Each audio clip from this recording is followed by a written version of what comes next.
Okay, June 23rd. 1973, President Richard Nixon is having a conversation with H.R. Haldeman. And in this conversation, basically Haldeman tells Nixon that what he needs to do is to tell the FBI to stop investigating the Watergate break-in.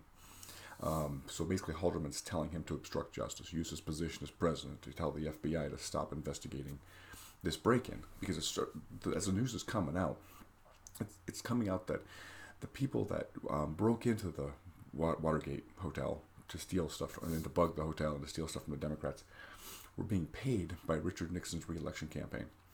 And there was this complicated thing of how they were getting the money to it, but it was becoming very clear that the re-election campaign was involved in this break-in at the Watergate hotel. And so there was no evidence that Richard Nixon knew about the break-in, authorized the break-in, had any knowledge of what was going on. However, when he started to actively try to cover it up, and this conversation, when the tapes became available to Congress, when the Supreme Court ordered Nixon to hand over the tapes, this was one of the articles of impeachment.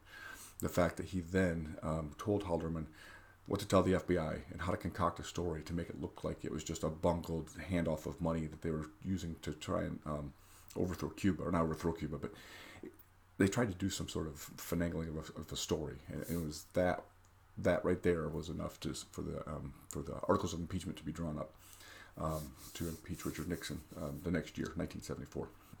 So that's what I have for you today.